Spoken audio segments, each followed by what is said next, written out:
Cricketer Sandeep Lamichhane Tribhuvan अन्तर्राष्ट्रिय विमानस्थलबाटै पक्राउ। सन्दीपलाई प्रहरी वृत्त गौशालामा लगियो। प्रहरीले गोपनीयता कायम नगरेको सन्दीपका वकिलको भनाई। अमेरिकी डिभीको आवेदन खुल्ला कसरी भर्न सकिन्छ त डिभी, यसको बारेमा पुरै जानकारी। आगामी 3 दिनसम्म नदीमा बहाव बढ्ने, केहीमा खतराको तहसम्म पुग्ने पूर्वानुमान। नारायणी नदीले खतराको तह पार गर्यो। गण्डकी ब्यारेजका सबै ढोकाहरू खोलियो। बागलुङमा कालीगण्डकी करिडोर, मध्य पहाडी र ग्रामीण सडकहरू अवरुद्ध। बारामा बस दुर्घटना हुँदा 16 जनाको मृत्यु, 14 जनाको शनाखत। ब्रेक फेल भएपछि चालक हामफाले, बस बगरमा बजारियो भन्दै 12 घटनाका घाइतेहरूको बयान।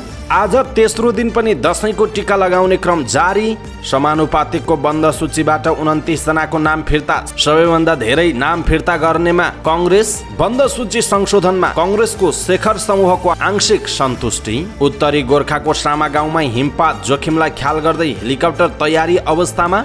मनाङमा पनि हिमपात, पर्यटकलाई सुरक्षित ठाउँमा बस्न आग्रह। प्रतिकूल मौसमका कारण पोखरामा सबै उडान रद्द। गायक उदित नारायण झाको मृत्यु बारेको हल्ला नेपालबाट फैल्याइएको र उहाँ स्वस्थ रहेको उदित नारायणका म्यानेजरको भनाई। इरानी महिलाको समर्थनमा सांसदले संसदमै काटिन कपाल। फ्रान्सेली लेखिका एनी एनोक्सले जितिन साहित्यतर्फको नोबेल पुरस्कार। र भारतीय कम्पनीको रुगाखोकीको औषधि 66 जना बालबालिकाको मृत्युसँग सम्बन्धित WHO द्वारा चेतावनी जारी। दर्शक महानुभाव नमस्कार। समाचारपाटी.com को न्यूज बुलेटिनमा यहाँलाई हार्दिक स्वागत छ। म प्रहलाद चन्द्र घिमिरे। आज मिति विक्रम सम्वत 2079 साल असोजको 21 गते शुक्रबार, ईस्वी सम्वत सन् 2022 अक्टोबर 7 तारिक। आज प्रदोष व्रत विश्व मुस्कान दिवस रहेको छ। सम्पूर्ण महानुभावहरूलाई मुस्कान दिवसको हार्दिक मङ्गलमय शुभकामना छ। सधैँभरि खुसी रहनुहोला, सुखी रहनुहोला।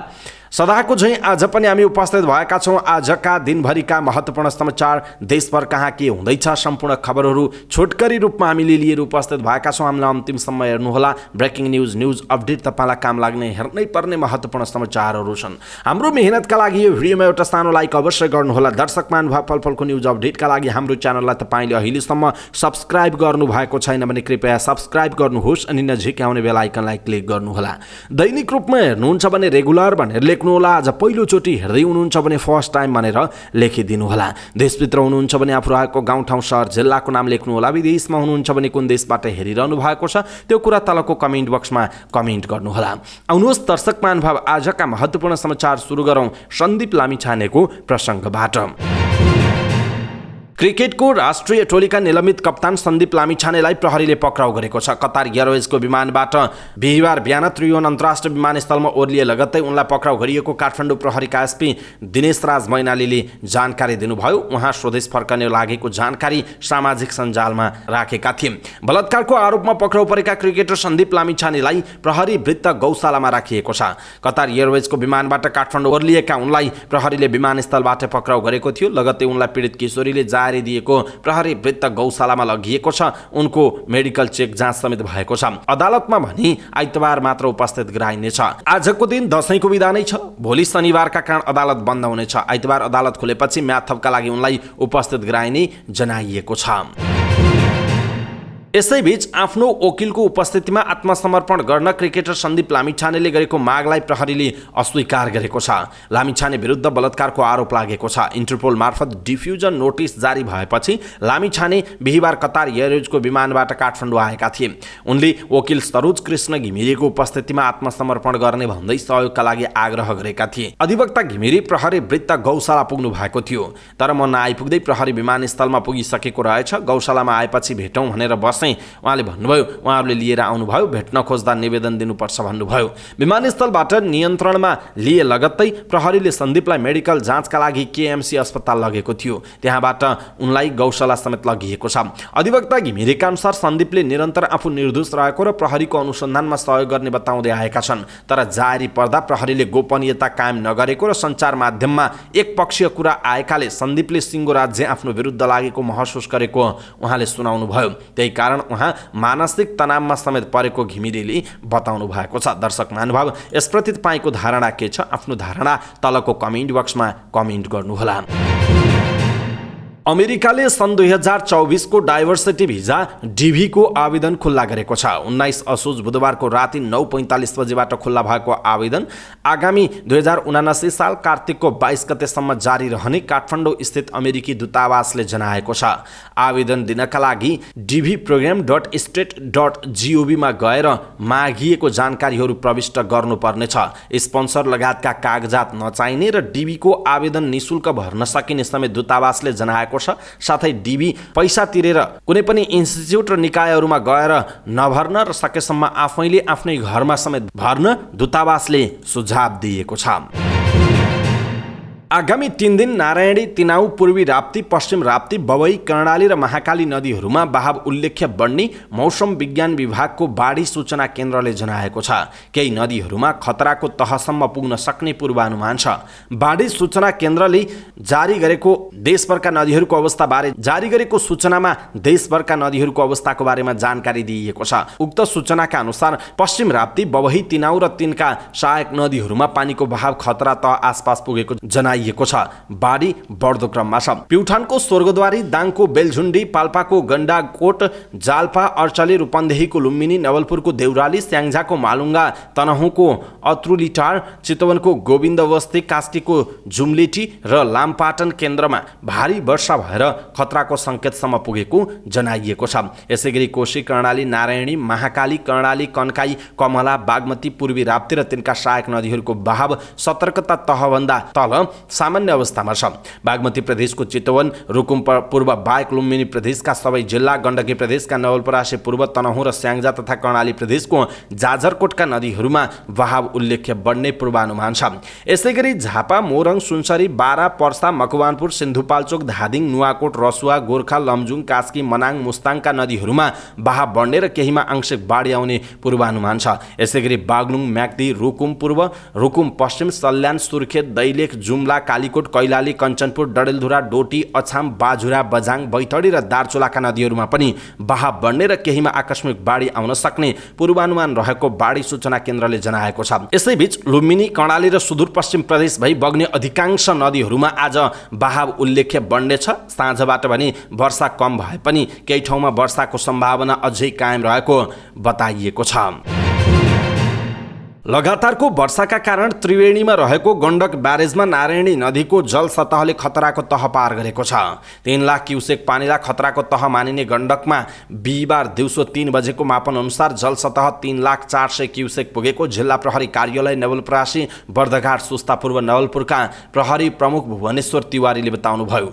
नारायणी नदीमा पानीको सतह बढेपछि प्रहरीले मध्यबिन्दुको कोल्हुवा र त्रिवेणी गैंडाकोट क्षेत्रमा सचेत रहन माइकिङ गरेको छ। गण्डक ब्यारेजमा पानीको सतह चेतावनीको तह पार गरेपछि यस अघि नै ब्यारेजका सबै 36 वटा ढोका खोलिएको छ। पानीको सतह बढेसँगै बिहान 10 बजेदेखि गण्डकी ब्यारेजका सबै ढोका खोलिएको प्रहरी प्रमुख तिवारीले बताउनुभयो। अविरल वर्षाका कारण हुन सक्ने क्षति न्यूनीकरण तथा आपतकालीन उद्धारका लागि जिल्लाभित्रका सबै सुरक्षा फोर्स उद्धार सामग्री सहित तयारी अवस्थामा बसेको पनि उहाँले बताउनुभयो। अविरल वर्षासँगै खसेका पहिराका कारण राष्ट्रिय गौरवको कालीगण्डकी करिडोर र मध्य पहाडी लोकमार्ग लगायत बागलुङका अधिकांश ग्रामीण सडक अवरुद्ध भएका छन्। 3 दिनदेखिको वर्षाका कारण कालीगण्डकी करिडोर अन्तर्गत बागलुङ खण्डको दर्जनौं स्थानमा पहिरो गएको छ। पहिरोकै कारण बागलुङ बजार, बलेवा, कोसमिसेरा, टाकुरी, अदुवाबारी लगायतका सडक अवरुद्ध भएको जनाइएको छ। कतिपय स्थानमा सडक भाँसिएको छ। राष्ट्रिय गौरवकै आयोजना मध्य पहाडी लोकमार्गको बागलुङ, गलकोट, बोर्तिवाङ सडक पनि अवरुद्ध छ। जिल्ला ट्राफिक प्रहरी कार्यालयका प्रमुख राजकुमार केसीका अनुसार सडकको ठाउँ ठाउँमा पहिरो खसेको छ। खहरे र ग्रामीण क्षेत्रका खोलामा बाढी आएको छ। ठाउँ ठाउँमा पहिरो जाँदा पदमार्ग समेत अवरुद्ध भएपछि ग्रामीण क्षेत्रका बासिन्दा समस्यामा परेको जैमिनी नगरपालिका 3 का वेद छन्त्यालले बताउनुभयो। दशैंको टीका लगाउन आफन्तकोमा जाने अवरुद्ध सडकका कारण समस्यामा परेका छन्। सवारी साधन सञ्चालन नहुँदा सर्वसाधारण पैदल यात्रा गर्दै टीका लगाउन जान थालेका छन्। जिल्लामा सबै ग्रामीण सडक अवरुद्ध भएकाले पोखरा बागलुङ राजमार्गसँग बाहेक बागलुङ सडक सम्पर्कबाट विच्छेद भएको छ। स्थानीय सडक अवरुद्ध हुँदा किसानले तरकारी, दूध लगायत उत्पादन बजार पुर्याउन नपाएको गुनासो गरेका छन्।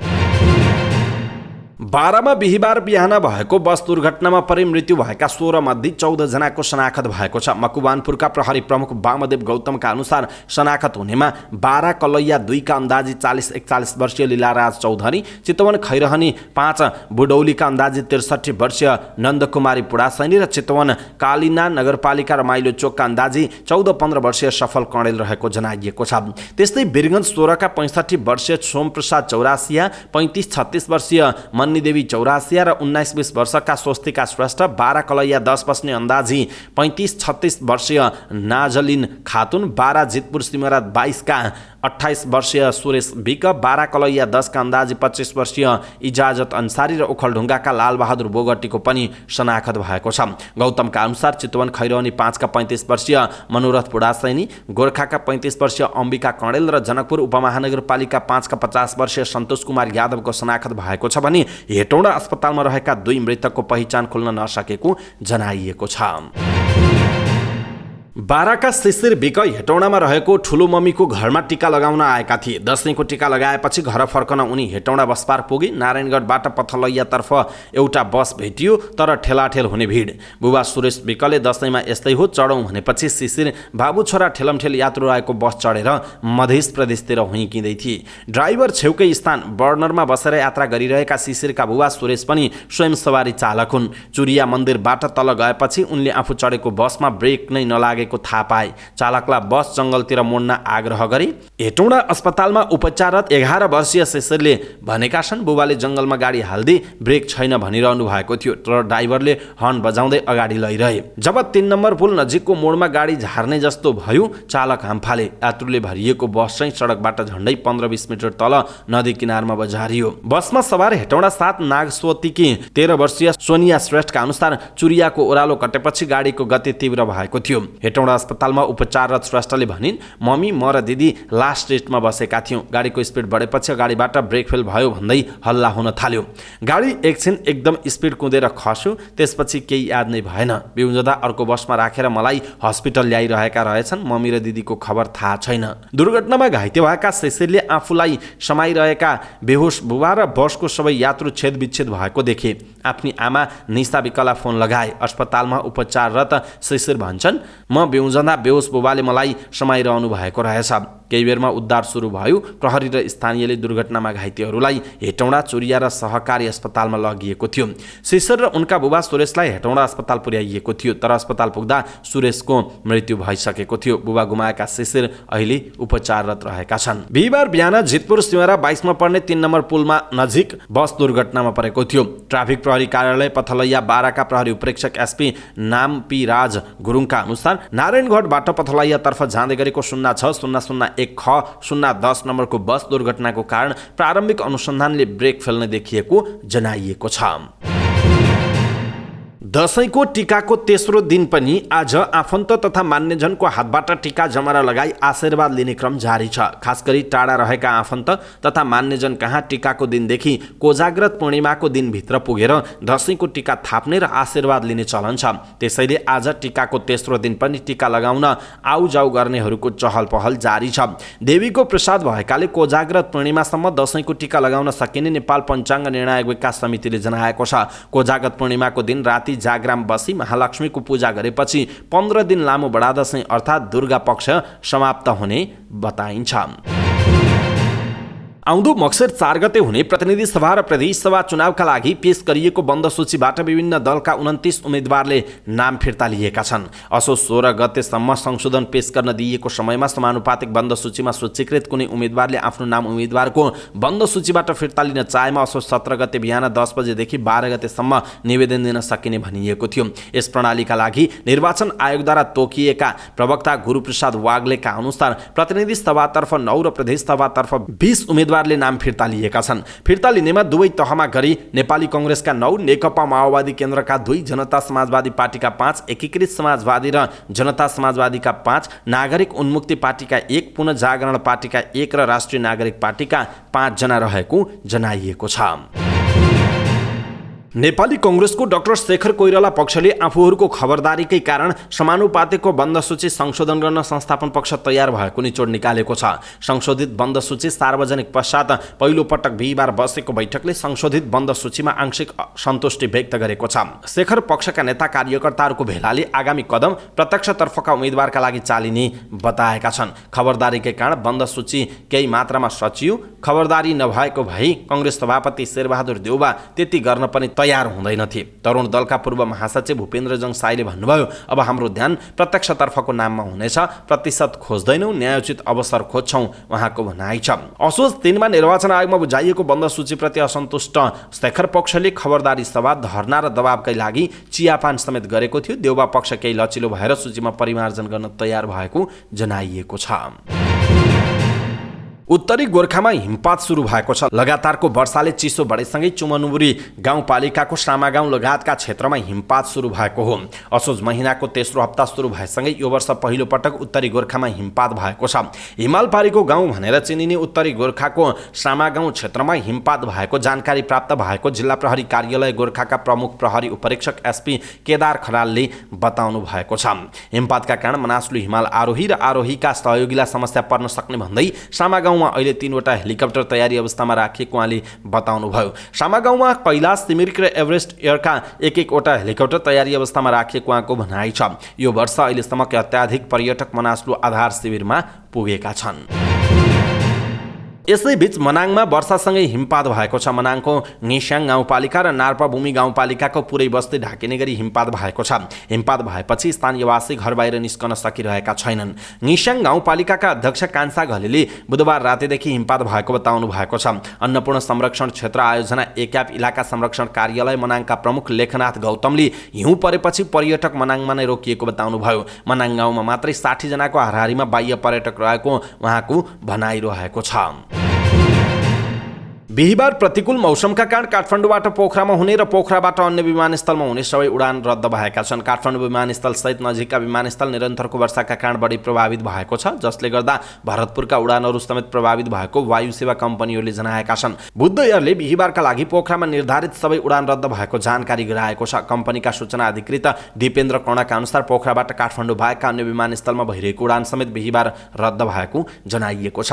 दशैंमा टीका लगाउन घर गएका मानिसहरू जहाजमा फर्कने भएकाले बाहिरबाट काठमाडौँ आउने उडानमा बढी चाप हुने गरेको छ। काठमाडौँबाट बाहिर जाने यात्रुको चाप तुलनात्मक रूपमा कम हुने गरेको कर्णको भनाइरहेको छ। बुधबार बेलुकादेखि नै सामाजिक सञ्जालको टाइमलाइन सुप्रसिद्ध गायक उदित नारायण झाको मृत्युको हल्लाले तात्यो। आगोको झिल्को जसरी नेपाली नेटिजन र प्रशंसक माझ पनि यो खबर भाइरल बन्यो। हल्ला लगत्तै उनका नेपाली प्रशंसक समेत चिन्तित देखिए। यस्तोमा गायक झाको स्वास्थ्य अवस्था कस्तो छ भन्ने कौतूहलता पनि छ। हल्लाका बीच उदितका व्यवस्थापकको टिप्पणी बाहिरिएको छ र उनले हृदयघातको हल्लालाई खण्डन गरेका छन्। मिडियासँगको कुराकानीमा उदित नारायणले भनेका छन्, हार्ट अट्याकको खबर सरासर गलत हो। म धेरै हाँस्छु भने कसरी हार्ट अट्याक हुन्छ? उनले अघि भनेका छन्, म हाँस्दै छु। दशैंको अवसरमा यस्ता नकारात्मक हल्लाले मेरो उमेर बढाएको छ। हिजो मात्र दिपालीले मलाई फोन गरेर भनिन्, तिम्रो लागि एउटा नराम्रो खबर आएको छ। मानिसहरूले मलाई फोन गरेर म्यासेज गरेर तिम्रो हृदयघातको बारेमा सोधिरहेका छन्। उदितले धेरै पटक यस्ता अफवाह मानिसका बारेमा फैलने गरेको बताउँदै यस्तो सुन्दा दुःख लाग्ने बताएका छन्। मैले बुझिनँ किन कसैले यस्तो गरेको होला। यसअघि पनि 2011 मा केही गुण्डाहरू पक्राउ परेका थिए जसले मलाई मार्ने ठेक्का दिएका थिए। मलाई यस्ता कुरामा कुनै आपत्ति छैन, तर परिवारका सदस्यहरू तनावमा पक्कै छन्। उदितका म्यानेजरले भनेका छन्, हामीलाई लाग्छ यो हल्ला नेपालबाट फैलिएको हो, किनभने जुन नम्बरबाट यो मेसेज पठाइएको छ त्यसको कोड नेपालको हो। यो अफवाहका कारण गायक आफै पनि निकै दुखी भएको उनले बताएका छन्। म्यानेजरका अनुसार उदित अहिले पूर्ण रूपमा स्वस्थ छन्। यो अफवाह सामाजिक सञ्जालमा फैलिएपछि मानिसहरू निकै आक्रोशित भएका छन्। यद्यपि यो हल्ला कसले फैलाएको हो भन्ने बारेमा अहिलेसम्म कुनै जानकारी आएको छैन, तर यो हल्लाले पक्कै पनि नेपाली र भारतीय मनोरञ्जन जगतमा हलचल मच्चाएको छ। दर्शक महानुभाव, यसप्रति तपाईँको धारणा के छ? आफ्नो धारणा तलको कमेन्ट बक्समा कमेन्ट गर्नुहोला। युरोपियन युनियनको संसदमा स्विडेनको प्रतिनिधित्व गर्ने एक सांसदले संसदमा बोल्ने क्रममा आफ्नो कपाल काटेकी छिन्। इरानमा हिजाब विरुद्ध चलिरहेको सङ्घर्षको समर्थनमा उनले यसो गरेकी हुन्। युरोपियन युनियनको संसदमा स्विडेनबाट प्रतिनिधित्व गर्ने सांसद अबिर अल सहलानीले संसदलाई सम्बोधन गर्दै आफ्नो कपाल काटेकी हुन्। सम्बोधनका क्रममा उनले भनिन्, युरोपियन सङ्घका नागरिकले इरानमा महिला र पुरुष विरुद्ध भइरहेको हिंसा बिना शर्त तुरुन्त बन्द गर्नुपर्ने माग गर्छन्। हातमा कैँची बोकेर संसदको रोस्टममा पुगेकी उनले सम्बोधन गर्दा गर्दै आफ्नो कपालमा कैँची चलाएकी हुन्। इरानी महिलाको समर्थनमा संसदमै कपाल काटेको उनको भिडियो अहिले संसारभर भाइरल भएको छ। इरान सरकारले महिलाहरूले पुरै टाउको छोप्ने गरी हिजाब लगाउन अनिवार्य गरेको छ। महिलाहरूले हिजाब लगाए नलगाएको चेक जाँच गर्न प्रहरी पनि खटाएको छ। हिजाब चेक जाँच गर्ने प्रहरीले 22 वर्षीय महसा अमिनलाई पक्राउ गरेका थिए। पक्राउपछि हिरासतमा राखिएका उनको 31 भदौमा मृत्यु भएको थियो। उनको मृत्युपछि इरानमा महिलाहरू हिजाब विरुद्ध आन्दोलन गरिरहेका छन्। महिलाहरू सडकमा उत्रेर हिजाब जलाउँदै आफ्नो कपाल काट्दै विरोध प्रदर्शन गरिरहेका छन्। इरानका राष्ट्रपति इब्राहिम राइसीले हिजाबको विरुद्धमा सडकमा उत्रिएकाहरूमाथि कडा कारबाही गर्न निर्देशन दिएका छन्। फ्रान्सेली लेखिका एनी एनोक्सलाई सन् 2022 को साहित्यतर्फको नोबेल पुरस्कार प्रदान गरिने भएको छ। पुरस्कार जितेसँगै एनोक्सले लेखकलाई एउटा राजनीतिक कार्य भनेकी छिन्। लेखन एउटा राजनीतिक कार्य हो जसले सामाजिक असमानता हेर्नका लागि हाम्रो आँखा खोल्छ, उनको भनाइ छ। सन् 1940 मा जन्मिएकी लेखिका एनोक्स नर्मन्डीको सानो सहर एभेन्टमा हुर्किएकी हुन्। उनका आमा बुबाले किराना पसल र क्याफे चलाउने गरेको जनाइएको छ। गत वर्ष तान्जानियाका उपन्यासकार अब्दुल राजक गुर्नहलाई साहित्यतर्फको नोबेल पुरस्कार प्रदान गरिएको थियो। स्विडिश एकाडेमीले नोबेल पुरस्कार विजेतालाई 10 मिलियन स्विडिश क्राउन प्रदान गर्छ। उक्त रकम लगभग 1.2 मिलियन डलर बराबर हुन आउँछ। यो पुरस्कार पाउने उनी 17औं महिला रहेको जनाइएको छ। र विश्व स्वास्थ्य संगठन WHO ले भारतको मेडन फार्मास्युटिकल्स कम्पनीले बालबालिकाका लागि भनेर उत्पादन गरेको रुगाखोकीका औषधि प्रयोग नगर्न सुझाव दिएको छ। गाम्बियामा रुगाखोकीको औषधि खाएका 66 बालबालिकाको ज्यान गएको र ज्यान गुमाउनेमा त्यही औषधिको कारण हुन सक्ने भन्दै WHO को औषधि प्रयोग नगर्न सुझाव दिएको हो। WHO ले मिडिया ब्रिफिङका क्रममा गाम्बियामा दिएको 4 प्रकारका औषधिका कारण बालबालिकाको ज्यान गएको हुन सक्ने सम्भावना रहेको जनाएको छ। औषधिबाट मृगौलामा गम्भीर असर र 66 बालबालिकाको मृत्युसँग सम्बन्धित रहेको WHO ले जनाएको छ। यो औषधि भारतको मेडन फार्मास्युटिकल्स लिमिटेडले उत्पादन गरेको हो। यो औषधि अन्य देशमा पनि निर्यात भएको हुन सक्ने भन्दै ती देशलाई पनि यो औषधि प्रयोग नगर्न WHO ले आग्रह गरेको छ। यो औषधिबारे WHO र भारतको नियामक प्राधिकरणले अनुसन्धान थालेका छन्। यो औषधिमा डाइथिलिन ग्लाइकोल र एथिलिन ग्लाइकोलको अनुचित मात्रा पाइएको द हिन्दू पत्रिकालाई उल्लेख गर्दै BBC हिन्दीले जनाएको छ। हवस् त दर्शक महानुभाव, आजका महत्त्वपूर्ण समाचार, ब्रेकिङ न्युज अपडेट लगायतका महत्त्वपूर्ण हेर्नै पर्ने समाचारहरू बुलेटिन, समाचार पार्टी न्युज बुलेटिन यति नै। हामीले प्रस्तुत गरेका यी समाचारहरूप्रति तपाईँको धारणा के छ? आफ्नो धारणा तलको कमेन्ट बक्समा कमेन्ट गर्नुहोला। हाम्रो मेहनतका लागि यो भिडियोमा एउटा सानो लाइक अवश्य गर्नुहोला। दर्शक महानुभाव, पलपलको न्युज अपडेटका लागि तपाईँले अहिलेसम्म हामीलाई सब्स्क्राइब गर्नुभएको छैन भने कृपया सब्स्क्राइब गर्नुहोस् अनि नजिकै आउने बेल आइकनलाई क्लिक गर्नुहोला। पलपलको न्युज अपडेटका साथ फेरि हाम्रो भेट हुनेछ। तपाईँ समाचार पार्टी हेर्दै गर्नुहोस्। नमस्कार।